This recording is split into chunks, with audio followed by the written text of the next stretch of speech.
అమ్మమ్మ వాళ్ళ ఊరికైతే స్టార్ట్ అయిపోతున్నాను. నేను ఎందుకు వెళ్తున్నానంటే ఎక్కువ ఫేమస్ అయిన గంగమ్మ జాతర అమ్మమ్మ వాళ్ళ ఊర్లో జరుగుతుంది. మేము ఎప్పుడు గంగమ్మ జాతరకు 2 days ముందే వెళ్తామన్నమాట. ఈసారి కొంచెం లేట్ అయింది. ఈసారి లేట్ ఏం అవ్వలేదు కానీ వెళ్తున్నాము.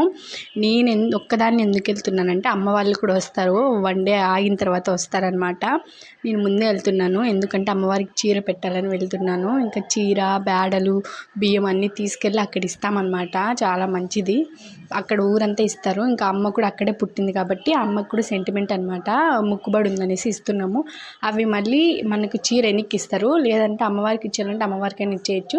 కానీ వెనక్కి చీర ఇచ్చినప్పుడు మనకు ఆ పప్పు, బేడలు, బియ్యం అవన్నీ వాళ్ళకి ఇచ్చేయాలి. వాళ్ళు చేసి అందరికీ పెడతారనమాట. అందుకనేసి నేను ఇంకైతే వీడియో తీద్దాం అనుకున్నా. బట్ అక్కడ పెద్దవాళ్ళు ఉన్నారు ఆ గుడికి. అందుకు కొంచెం టెన్షన్ పడ్డాను అనమాట. కానీ మొత్తానికైతే తీసాను. ఇంకా నేను వెళ్ళేసరికి మా అత్త ఇంటి ముందర మొత్తం అలకడం అయితే మొదలు పెట్టేసింది. ఇంకా చూస్తున్నారు కదా, మనకి టౌన్లో వేరుంటుంది, పల్లె వాతావరణం అప్పుడే మైండ్కి వచ్చేస్తుంది అనమాట. అంత మంచిగా అనిపిస్తుంది. నేనైతే ఫుల్ హ్యాపీ.